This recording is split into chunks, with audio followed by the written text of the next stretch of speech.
WhatsApp мессенжеринде жаңы мүмкүнчүлүк пайда болду. Бул тууралуу компания блогунда билдирген.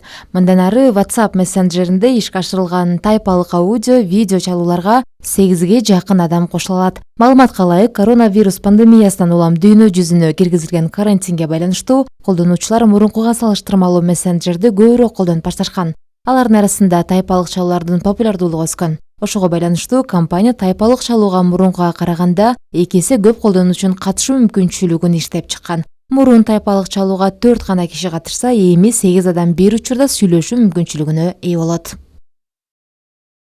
Кытай тышкы карызды төлөө мөөнөтүн жылдыруу боюнча сунушту кабыл алды. Бул тууралуу Эркин Асырандиев билдирди. Анын айтымында буга чейин эки өлкө башчылары сүйлөшүүлөрдү жүргүзгөн. Кытай тарап өтүнүчтү кабыл алды. Учурда Эксим банктан биздин адистерге байланышып иштер башталды. Башка эл аралык уюмдардан алган карызды төлөө мөөнөтүн жылдыруу боюнча да сүйлөшүүлөр Париж клубунун алкагында жүргүзүлүп жатат.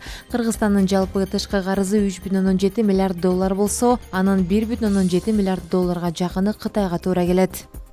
Дүйнөнүн 58ден ашык өлкөсүнөн мекенине кайтууну каалаган кыргызстандыктар бар. Учурда Дубайдан чартердик каттамдарды уюштуруу иштери жүрүүдө, деди Тышкы иштер министринин орун басары Нуран Ниязалиев. Анын айтымында мекенине кайтууну каалаган жарандар Европа, Азия, Түндүк Америка жана Африка өлкөлөрүндө. Аларды мекенге алып келүүгө элчилик жана консулдуктар менен иштер жүрүп жатат. Эске салсак, буга чейин биздин мекендештер Россия, Түркия жана Дубайдан чартердик каттам менен учуп келишкен.